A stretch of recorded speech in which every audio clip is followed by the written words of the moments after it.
ಆತ್ಮೀಯರೇ, ಈಗ ನಾವು ಚಿಕ್ಕಬಳ್ಳಾಪುರ ಜಿಲ್ಲೆ ಗುಡಿಬಂಡೆ ತಾಲೂಕಿನ ಚಿಕ್ಕತಮ್ಮನಹಳ್ಳಿ ಗ್ರಾಮದಲ್ಲಿದ್ದೀವಿ. ಅಜೋಲಾ ಕೃಷಿ ಮಾಡಿದಲ್ಲಿ ಇಲ್ಲಿ ಒಬ್ಬರು ರೈತರು. ಈಗ ಅದ್ರ ಬಗ್ಗೆ ಒಂದು ಸಣ್ಣ ಪರಿಚಯವನ್ನು ಸುರೇಶ್ ಅವರು ಮಾಡಿಕೊಡ್ತಾರೆ. ಸರ್ ನಮಸ್ಕಾರ. ಇದು ಒಂದು ಅಜೋಲಾ ಕಲ್ಟಿವೇಶನ್ ಅಂತ ಅಂದ್ಬಿಟ್ಟು ಇದು ಹಸುಗಳಿಗೆ ಪೂರಕ ಆಹಾರ. ಇದು ಏನಪ್ಪ ಅಂತಂದರೆ ಇದು ಒಂದು ಗ್ರೀನ್ ಆಲ್ಗೆ ಅಂತ ಹೇಳ್ತೀವಿ ನಾವು. ಏನು ಹಸಿರು ಪಾಚಿ.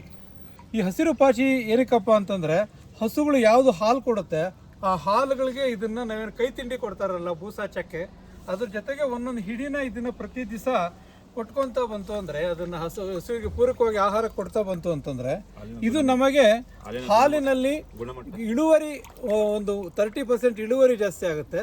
ಮತ್ತು ಹಾಲಿನಲ್ಲಿರುವಂತಹ ಗುಣಮಟ್ಟ ಅಂದರೆ ಫ್ಯಾಟ್ ಕಂಟೆಂಟು ಏನು ಆ ಕೊಬ್ಬಿನ ಅಂಶ ಜಾಸ್ತಿ ಇದಾಗುತ್ತೆ.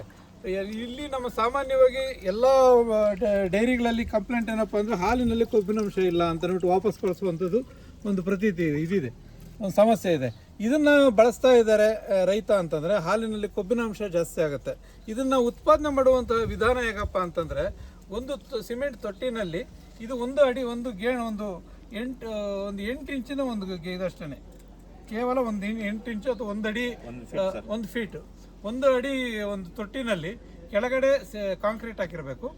ಅದಕ್ಕೆ ಹುತ್ತದ ಮಣ್ಣು ಒಂದು 2 ಬಾಂಡ್ಲೆಯಷ್ಟು ಹುತ್ತದ ಮಣ್ಣು, 1 ಬಾಂಡ್ಲೆಯಷ್ಟು ಸಗಣಿ ಮತ್ತು 1 ಲೀಟ್ರ್ ಅಷ್ಟು ಗಂಜಲ ಇಷ್ಟನ್ನು ಹಾಕಿ ಕದರಿಬಿಟ್ಟು ಒಂದು 24 ಗಂಟೆ ಆದ ನಂತರ ಈ ಒಂದು ಬೀಜನ ನಾವು ತಗೊಂಬಂದು ಒಂದು ಹಿಡಿ ಬೀಜ ತಂದಿಡ್ತು ಅಂತಂದರೆ 45 ದಿವಸಕ್ಕೆ ಇಡೀ ತೊಟ್ಟಿ ತುಂಬ ಇದು ಹರಡುತ್ತೆ.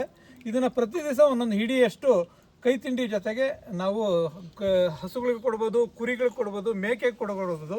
ಮೇಕೆ ಕೂಡ ಇದು ತುಂಬ ಒಳ್ಳೆಯ ಆಹಾರ ಅಂತ ಹೇಳಲಿಕ್ಕೆ ಇಷ್ಟಪಡ್ತಾ ಇದ್ದೇನೆ. ಯಾಕೆಂದರೆ ಮೇಕೆ ಹಾಲು ಕೂಡ ತುಂಬ ಬಳಸ್ತಾರೆ. ಇದಕ್ಕೆ ಏನು ಅದರಲ್ಲಿ ಮೆಡಿಸಿನಲ್ ವ್ಯಾಲ್ಯೂ ಜಾಸ್ತಿ ಇರೋದ್ರಿಂದ ಮೇಕೆ ಕೂಡ ಬಳಸ್ತಾರೆ.